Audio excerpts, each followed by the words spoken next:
Hello, everybody. Welcome back to some more videos. Welcome back to some more streams. And welcome back to Murphy's Mortuary. This is episode 7. And today we're talking about 28 days later, 28 weeks later. Films that I have not rewatched in such a long time. These are movies that are very near and dear to my heart. These are films that growing up were some of my favorite movies to watch, whether you want to regard them as zombie movies or infection movies, virus movies, whatever you want to call them. I kind of look at them as zombie movies. I don't care about that rule. Just like the same thing where it's like, well, zombies shouldn't run. I don't care. I'm the guy that considers The Crazies to be a borderline zombie movie, The Crazies. So I'm a bit loose with the rules and everything. But yeah, 28 days later, 28 weeks later is the topic of today's stream. I want to say thank you guys so much out there for checking out the stream, stopping by, and hanging out with us tonight. I really appreciate that. I do also have some other stuff I'm going to be working on tonight. A couple other videos I'm going to be shooting. Those will be uploaded throughout the week. I have a ton of movies over here to the left and to the right that I'm going to be mentioning in a future video, rather, not a previous video. So, yeah. There's a couple things I got planned for the future. Some things that are going to be happening here. We got Chuck here. What's up, Chuck? How you doing? Welcome to the stream. Good to hear from you and see you again, man. But yeah, 28 days later and 28 weeks later, these are two films that, like I said, I growing up was a big fan of. And ironically, it was the second movie that I grew up with first. That movie came out in 2007. I remember in Blockbuster seeing the posters everywhere and seeing the trailers on every movie that was coming out at the time. And I do remember a lot more of 28 weeks later than I do of 28 days later. I seen 28 days later after the sequel. Not long after, because I ended up loving the sequel and I wanted to go back and watch the first one, so I went back and checked it out. So they weren't too far separated from watching. I seen the second one, then right after that, seen the first one. But yeah, growing up, this was one of the more popular horror films out there. 28 Days Later and Weeks Later, both very popular films. And 28 Days Later came out right before Dawn of the Dead, and with Dawn of the Dead helped usher in this new era of not only running zombie films. You could say that Dawn of the Dead did it first because these aren't technically zombies. Again, I don't care about the whole rules and everything. I consider these zombies too. They're close enough. But people were getting pissed off at the time when this came out because, of course, back then people were saying that zombies couldn't run. Dawn of the Dead, of course, people were very pissed off at that.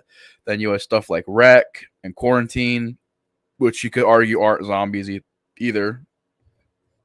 Honestly, Quarantine probably follows 28 Days Later's logic a bit more, where it's more of a virus.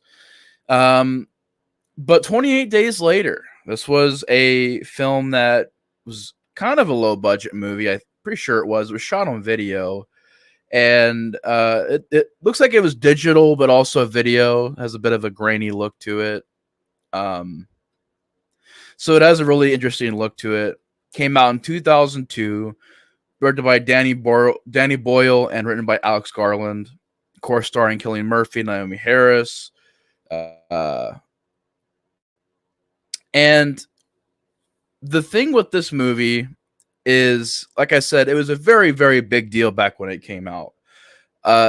There hadn't really been a lot of movies to focus on virus and just more viral outbreaks, And right as soon as this came out, Resident Evil came out. And like I said, then you had Wreck, and then the remake Quarantine, and you had Dawn of the Dead, which was more focused on maybe a virus. And so really this ushered in an era of movies, of horror films that really focused on viruses and stuff. We got Colin here. What's up, Cole? How you doing? Stuff like this, Cabin Fever would come out not long after this. What's up, King Gore? How you doing, Corey? Welcome to the stream. And you just had this era of so many good virus movies. And really, if you go back to the 2000s and check out this era, there's so many good movies in here. I mean, there's Cabin Fever. There's The Crazies. There's, you could say Dawn of the Dead leans a bit more into the virus stuff. Resident Evil does a whole T virus, G virus stuff. Video games and several movies moved into this era of talking about viruses and viral outbreaks and stuff like that. Definitely became the trend and the topic, the talking point of the time. And I think 28 Days Later stands out for many reasons. I think visually it stands out. This movie looks incredible, and the way that they filmed it, the techniques they used, the way they shot it, the camera they used, digital slash video with a lot of film grain, really fits this movie. And it's very darkly lit, and it's got a lot of shaky cam. And usually with the shaky cam, I'm not a big fan of that. I usually think it's pretty bad and kind of awful. I'm not really, like I said, the biggest fan of when they do that. We're talking about 28 Days Later and 28 Weeks Later, Colt. What's up, Hayden? How you doing? But yeah, at this time, shaky cam also, I guess, starting to get a bit big. But I'm not a big fan of shaky cam. I just think it's a bit lazy. I think it just gets dizzy, and you just kind of can't focus on a scene. This movie did it very well. This movie, the way, like the subject matter of the movie, the virus that we're dealing with, and how crazy and chaotic it can get at times. I think that shaky cam aspect really adds to this movie. And I definitely think it's more of a positive than a negative. There's a couple scenes where it can get a bit too crazy, where it is kind of hard to tell what's going on, but it didn't really bother me too much. Again, like I said, the way that it's shot, the way that the camera has that film grain look to, I love the way this movie is filmed and how it looks. And I love the idea of the pure rage virus, a virus that makes someone turn into a lunatic, crazy, rage-filled person. That at this point they are rabid killers. And how fast this virus is. I always thought that was so scary how fast the virus in this movie just boom, you get bit, you have like a minute or two to deal with this person, and then they turn in a matter of even sometimes seconds. And that's scary to me. I love the way the movie starts with the monkeys watching, they're being experimented on, but they're watching all these videos of riots and riot footage. And one of them is just losing its mind. And of course, these animal activists break in. They're going to set the monkeys free, try and do a good thing, end up doing a bad thing. They set loose an infected monkey with the rage virus. It bites one of them. And then 28 days later, Cillian Murphy wakes up in the hospital, and we follow his adventures throughout this movie. And it's just the beginning of this movie is so legendary. It's so legendary. I love, easily one of my favorite openings to a horror film of all time. Just the way the empty hospital is, and this big lobby area with just trash and everything everywhere. Very little CGI, maybe green screen here and there in the background, but this opening scene looked 100% practical and 100% real. Going out into London. I mean, we're talking about London here. One of the busiest places you could be, and it's empty. There's not one car. And I was looking in the background this time watching it again. I was like, let me look in the background so I can see anything. You don't see one car.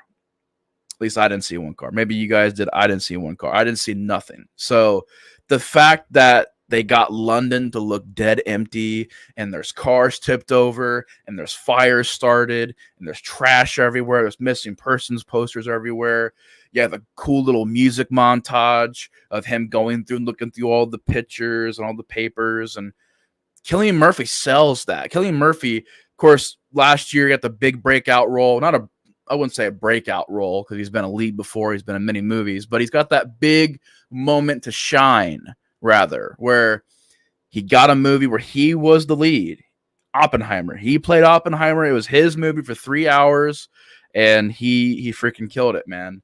Cillian Murphy has been one of my favorite actors ever since I first saw this movie. I was a big fan of him in this movie, and I followed him ever since. And he was in Batman as Scarecrow. He was in, A Quiet Place Part 2, Red Eye.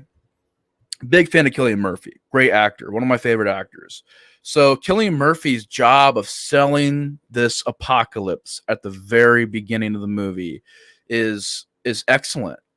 Just how he's looking around. Hello, hello. Of course, that's the motif, hello. Just constantly, if you don't want to hear a hello about 1,000 times said in this movie, sorry to say, but he does say it about 1,000 times. But yeah, I just love that opening and London being trashed and empty.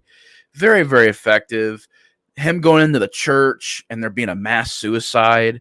And I love the music. I think the music in this movie also really, really works. I love the music. Um, Also, this just popped into mind. I'm actually kind of sad I'm doing this video right now because I'm rocking the LA Night merch right now, which is pretty cool. But I ordered some 28 Days Later merch, and it was a pretty good price. I got a discount on it, so I was saving some money. But I got a 28 Days Later shirt with a black and red tie-dye design to it, which is freaking sick. Freaking sick. If you guys get a chance, look those shirts up. They're so awesome. Go get yourself some. There's awesome shirts. 28 days later, 28 weeks later. Yeah. But they have some cool merch right now. I'm kind of sad I couldn't wear it to fit the video, but maybe in a future video down the road, you guys will see those. But yeah, just Cillian Murphy walking into that church and saying hello, and people just standing up and staring at him. And that always, as a kid, like, creeped me out. I can only imagine seeing this movie in the theater, because this movie scared me seeing it on DVD as a kid. And I actually still have that same DVD set somewhere.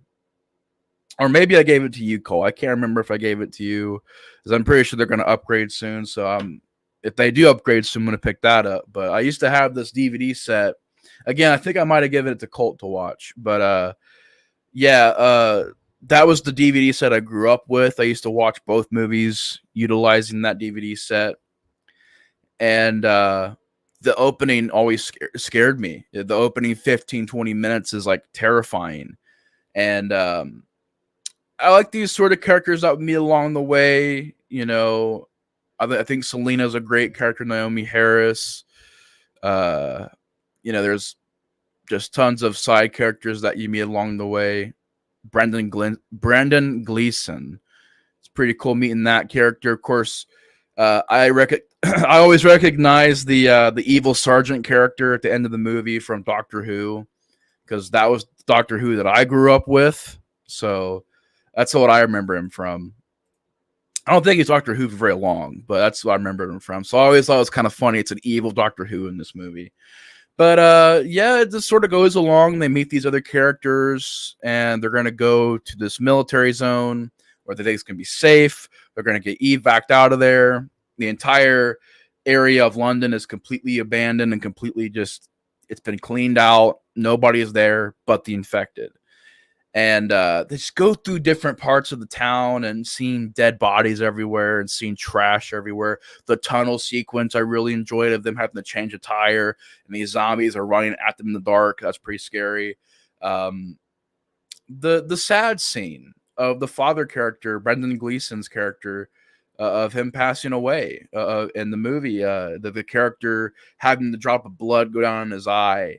And that was always kind of a sad, heartbreaking scene, because this character was very likable, and I felt so bad for him. I felt so bad for this character, Jim.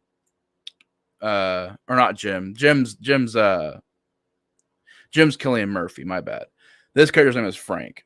But I always felt bad for Frank because he was a good character, a likable character, and it was a very sad scene. He gets the blood in his eye, and he tells his daughter, "I love you, but back away from me." And he starts turning into the infected. He gets shot like a million times. And then throughout this movie becomes a revenge movie where Cillian Murphy brings, at this point, it's him, Selena, and Frank's daughter. They're all being brung to the base. And at first, they're getting some weird signs. It's kind of weird, kind of uncomfortable to meet these soldiers that are kind of scummy in a way, you could say. And yeah, they just feel really uncomfortable. They get these weird vibes. And you find that the sergeant guy is crazy. He's nuts. He's brung people to this military base for his soldiers. He promised them women. They're going to try and, I guess, repopulate using these women. So they bring Cillian Murphy out to shoot him, and Cillian Murphy escapes and becomes a revenge movie. He's just going through the night sequences with the infected rolling in. It's raining. It's a thunderstorm. You got Cillian Murphy running around killing people. You got infected being set loose. And, of course, that song that I think it's called In the House or In a Heartbeat or something like that by John Murphy. I want to say his name is John Murphy. That song, dun, dun, dun, dun, dun, dun, that just rising song. It starts out with the piano, and just by the end of it, it's just a freaking crescendo of awesomeness with the guitars and intensity. And people are getting their eyes gouged out and their heads bashed in. The infected are killing everyone. They get out of there, and Cillian Murphy ends up getting shot, but the infected end up taking out the sergeant guy, the evil sergeant guy. And the movie ends on a more positive note, which I like. And I like how the first movie is a more positive, and then the second movie is a really downbeat ending. Just makes them that much more different. But I know the original ending was supposed to be a whole different ending. The movie was supposed to be completely different.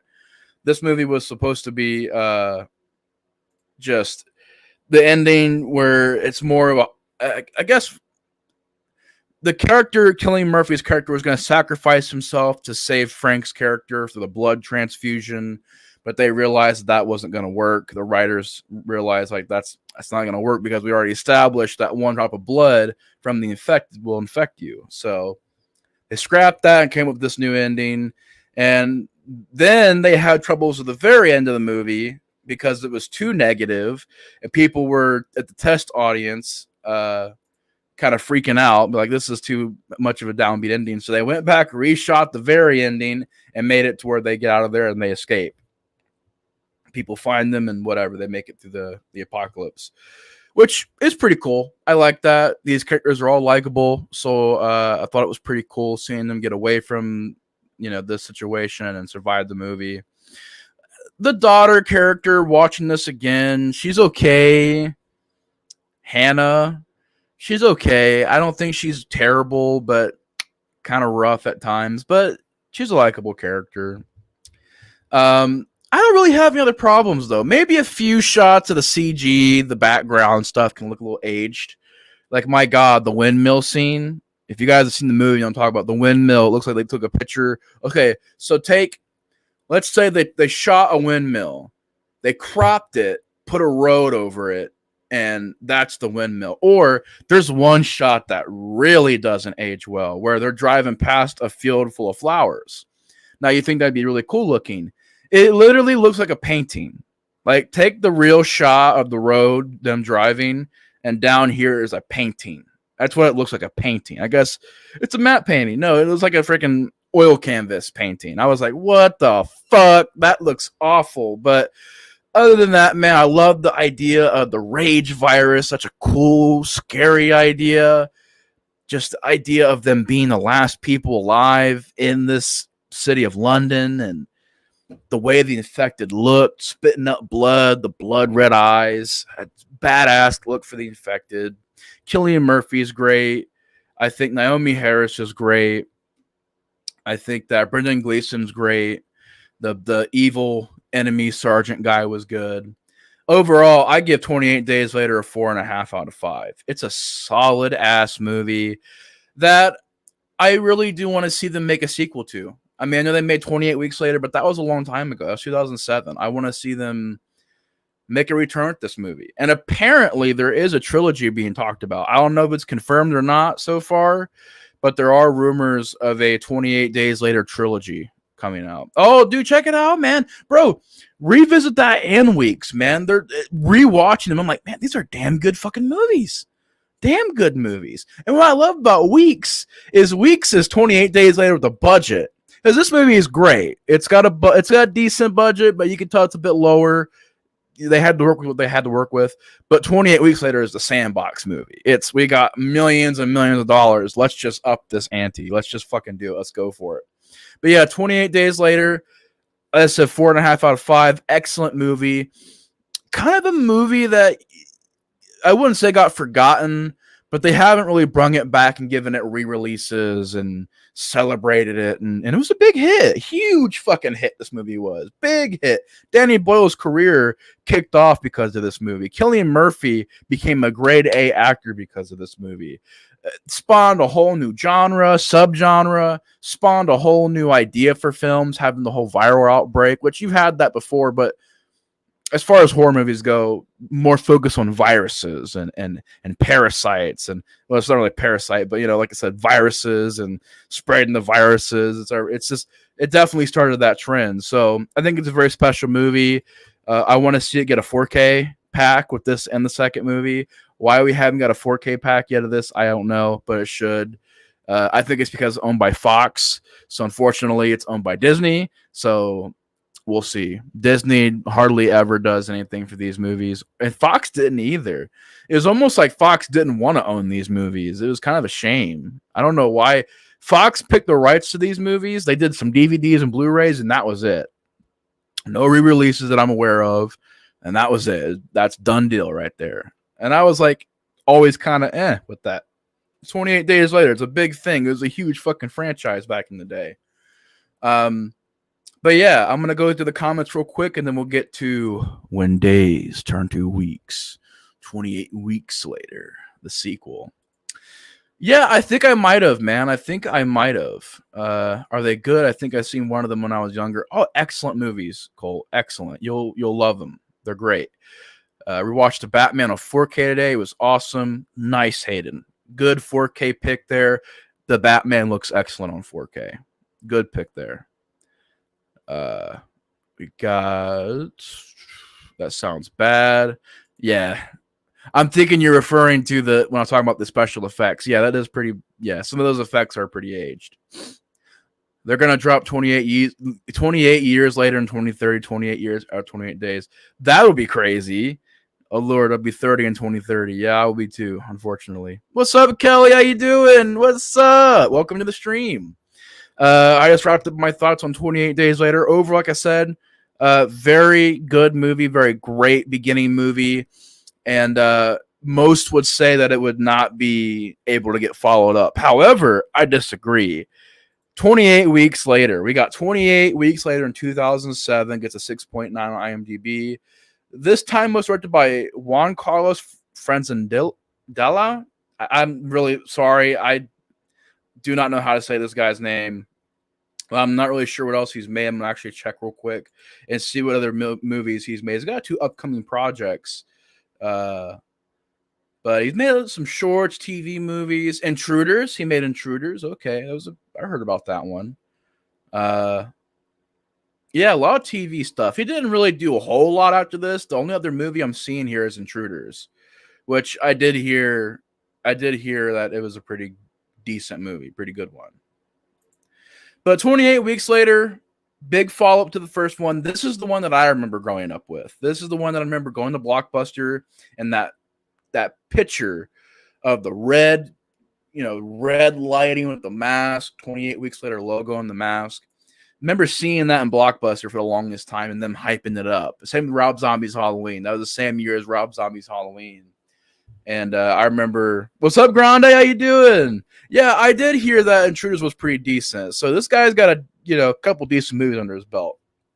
But yeah, went into Blockbuster, them hyping that up in Rob Zombie's Halloween. Those are the good old days, guys. But yeah, finally came out in theaters. We waited for it to go to Blockbuster. Ran it from Blockbuster and watched it. Probably a bit too violent for me at the time. This very gory, violent movie. Very, very gory and violent. So I had to turn my head a lot and, look away. But yeah, watching it, man, that's again a solid ass movie. I love 28 Weeks Later. I think 28 Weeks Later is a quality sequel, is a sequel that does everything right, in my opinion. And maybe there are a few things that could tweak. It's not quite as high up there as 28 Days Later, but I think it's a solid ass sequel. And rewatching it again the other night, I was impressed by it. I was like, you know what? For a sequel, this is pretty damn good. And I mean, I say that because logically, it's like, okay, all the infected are dead from the first movie. 28 weeks later, just so happened to happen. 28 days later happened. Then what? 28 weeks later, there's another virus outbreak. So if you break it down logically, it's kind of what, but they pulled it off, in my opinion, man. They pulled it off. 28 weeks later, you have an opening that I think is an excellent opening. I mean, hell, you got to follow up the first movie. That's one hell of a way to do it. What's up, Ian? How you doing, man? But yeah, uh, the opening of the movie is crazy. You know, you meet these characters. They're in this dark house, trying to be quiet, and basically trying to do their own thing, trying to hunker down and be quiet. And I'm assuming this part of the movie takes place during the 28 days. So they're just trying to look for some food to eat, and they're just chilling, eating some food. You know, being survivors and all. And before you know it, this kid comes up, says there was people chasing him. They say how many? He's like, loads of them. And then before you know it, boom, kicks in. Fucking zombies breaking into the house, killing people. You got just the shaky cam, the intensity of it. This character running up the stairs, falling out the window, leaves his wife there, just says fuck it and gets out of there. Running down the field, you got just an army of infected coming down the hill at him. In the boat, revving the engine up, get that music blasting that they played at the end of the first movie, which is a good ass touch. Revving the boat up. The one guy that's with them dies, gets caught up in the propeller blades of the boat. You see blood and gore. Gets out of there, and that's real calm. I love that. I love how he looks back, and there's nothing there. No zombies. His wife is gone. The music's died down, and that's the last time you look back at that situation. That's just he's moving on. And I love that. I love that little touch. That's a good touch. Because I thought that was like creepy. How it's nuts, crazy. Looks back, everything's gone. Creepy to me. Fast forward later, 28 weeks later to be exact, and of course, all the old infected have starved to death and died. They are bringing people back into London. I'm like, really? This soon? You probably shouldn't do that. But they're bringing people back into London, trying to get people back in there and repopulate it and everything. And Naomi, is it Imogen? I almost said Naomi Watts. I don't know why I said almost said Naomi Watts, but Imogen Poots ended up. This is like one of her first movies she did that was a big breakout role for her. Same with Jeremy Renner. You got Imogen Poots and her brother. I think it's Andy. And you also got Robert Carlyle in this movie. I know he would go on to be in that show. What was that show called? I forgot what that show was called. It's like a fantasy. Like one part of it's a fantasy, one part of it isn't. Can't remember what it's called. If you guys remember what I'm talking about, just let me know. He was a big star in that. I like him in this movie too. He becomes like the main infected person in this movie. Is Robert Carlyle. But yeah, you got, the Americans step in to help out. There's a lot of military there. You got Jeremy Renner in a very early role. And of course, they're trying to get people to come back into this area. And Robert Carlyle, the guy at the beginning of the movie, his wife is still alive, but she's a carrier. She's not really infected. She's not showing signs as far as having, I know, right, John? Criminally underrated sequel. Criminally. But I like how the wife isn't really, it's a different idea where she's infected, but she's not rageful. She's a carrier. Okay, new idea. I like that. And a certain trait with her eyes makes her a carrier. And Robert Carlyle visits her and kisses her and ends up becoming infected. And it starts all over again. And man, what a solid ass movie this is. I mean, I forgot how good this movie was. I really did. It's just, it kicks in, man. You got just alarms going off. People are freaking out. Military's pushing people in these little rooms that are pitch black. And the only thing you see is lights flashing. And just creepy idea of this kid being trapped in a room full of all these people panicking. The infected break in and start infecting people, and you're just seeing blood, everywhere. And it's flashes of gore and everything, and people becoming infected. He gets out of there, goes to the outside. The snipers are trying to take care of everything, but the infection is spreading so fast that the snipers are given orders to shoot everyone, shoot them all. And so they're fucking shooting people. You see people's heads fucking split. And I'm like, oh shit, son. I was watching it the other night. I was like, oh my God. I forgot they had a scene where they're just blasting people away. It's like the freaking soldiers are just trying to, and you feel bad for Jeremy Renner's character because he's trying to just kill the infected, but he can't tell who's infected and who's not. And at that point, they're just killing innocent people. And of course, from that moment on, the government goes against all survivors. Doesn't matter who you are, infected or not. If you're moving, you die. So the government sends in bomb squads. You got hazmat people going in with flamethrowers. You got snipers everywhere. So it's a much different movie than 28 Days Later. You do have the same virus and everything, but the story of adding that suspense of the military has turned on the people and they'll do whatever it takes to contain these people. And it's a chase movie. Not only are they running from the infected, but they're running from the government as well. People trying to kill them at every stop. You have a really, once again, heartbreaking scene where Jeremy Renner gets killed, but he saves the kids. And they end up getting out of there. One of them gets bit. And of course, the one that gets bit is also a carrier. And a bit more of a gloom and doom ending where they get out of there, but then you see a shot later on of the helicopter crashed. So are they all dead? Where's the virus now? You don't know. It's a very ominous ending. So it does kind of do a sequel bait ending. So it's really shocking me they didn't do another sequel. Especially because I think this movie was a pretty big hit. I mean, if it wasn't a hit, then I'll be surprised. Oh, actually, so on a budget of $15 million, it made $65 million. That's still a pretty decent hit. Yeah, that's a pretty decent hit. So I'm surprised they didn't make another sequel to this. Again, what would have been 28 months later than 28 years later? I get it. You can't push it too far because it gets ridiculous. But yeah, man, I love the helicopter scene where the helicopter blades go down and just chop millions of these, not millions, but a good 100 of these infected just to bits. You got practical effects everywhere, man. You got very little CGI. Now, I couldn't even notice any CGI. And again, how I describe this movie is it's okay, here's more money, here's more time. We're going to give you some time to make this movie. It didn't come out right after the second or the first movie. Here's some money, here's some time. Go for it.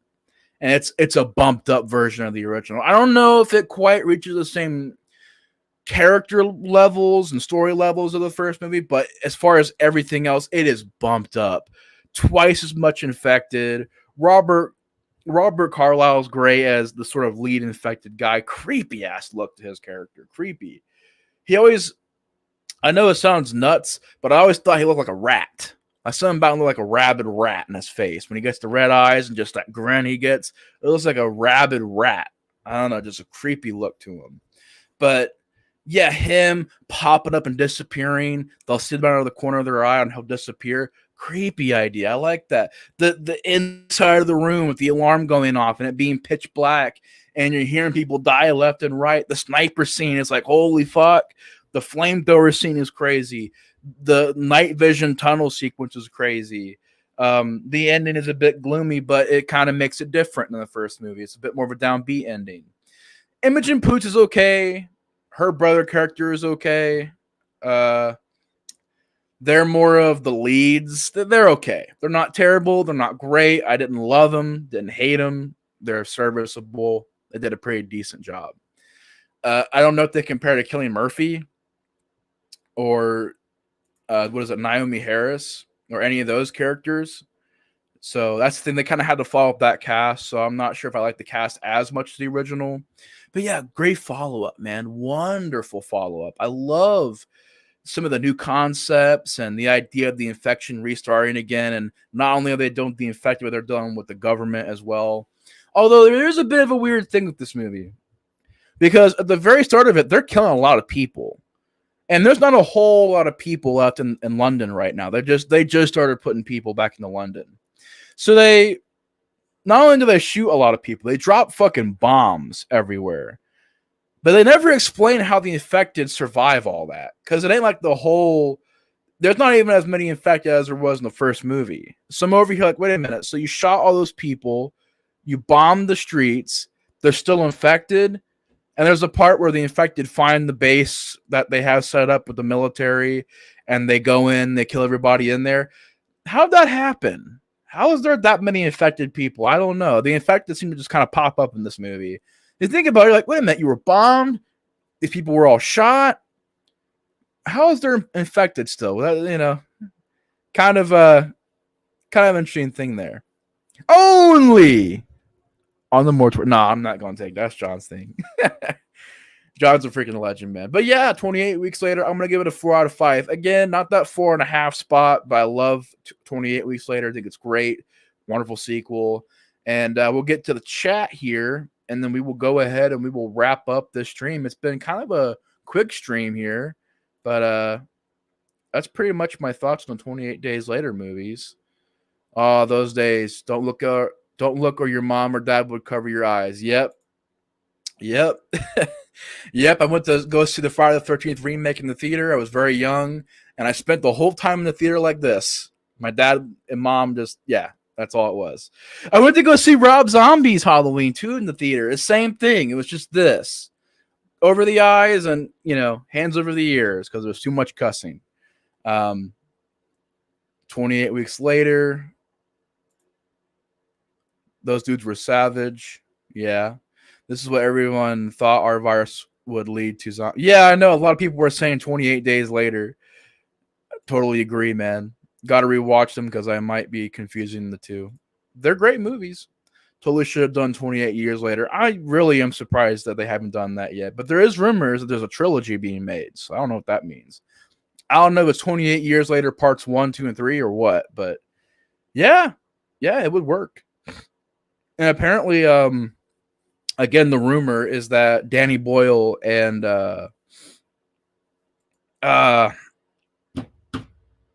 Danny Boyle and who wrote that movie? Alex Garland. Apparently, they're going to be involved with this new trilogy, whatever it is. If you could make the third film, what would you do with it? That's a hard thing to do because I was wondering how they were going to approach it. Are you going to follow that storyline of the first two movies, or are you going to reboot the storyline? Because you'd have to find a reason why the virus would come back, and what the virus is dormant. It was in a dead body somewhere. How are you going to do that? How are you going to bring that virus back? Are you going to do it to where the scientists fucked up again, or what? Is it going to be a natural version of the virus where an animal got it and bit someone and now they have it? First question is, how do you bring that virus back? Second question is, do you do the thing where you keep it in London still, or do you spread it to somewhere else, or do you spread it worldwide? Not really sure they're going to take it with that. Would you bring back Cillian Murphy? Would you bring back some of these other characters? I wonder if they would do that. Me personally, I'm not sure how they would do it. The only way that they could do it, and 28 weeks later kind of already did this, where you see the beginning of the outbreak. You see the start of it. You see how this outbreak goes from one person to the next. But then you've already seen that in 28 weeks later. You've already seen that 28 days later. So I'm curious. I think it'll be good. But I don't even know how I would approach a sequel to 28 years later. I don't know if you do it to where the virus is mutated, and so you have some new villains and new, whether it's creatures or zombies or what, or if you keep it the same. Do you remake 28 days later? Do you not? Do you do 28 days later as a separate universe and do your own thing? I'm not sure what to do with 28 days later as far as a newer movie. It's a good question, John. I'm not sure what I would do with it. Totally not sure. Ed Gein. Probably, yeah. I would say Ed, yeah. That'd be good. But yeah, anyways, guys, I know this was a bit of a shorter stream, but that's pretty much my thoughts on 28 Days Later. I love the first one. I love the second one. And I don't know how to approach a sequel, but I would love to see what they would do. I want to give it a chance. It's been long enough. We've waited so many years to get a sequel 28 Days Later. And 28 weeks later. So I think it'd be so cool to have that happen eventually. But yeah, anyways, guys, thank you guys so much for watching. Take care. The Explorer 4 is out. That's it for Murphy's Mortuary. Thank you guys so much for joining me this evening. And yeah, I'll see you guys next weekend for episode, what is this, 7? So that will be episode 8. And we're talking about Rocket Man, Bohemian Rhapsody, and Walk the Line. I love musical biopics, so those are going to be some of the ones we'll be discussing. Three of some of my favorite musical biopics. So that'll be next week's discussion. But anyways, y'all, thank you guys so much for watching. Take care. And the Explorer of Horror is out. Peace. Please.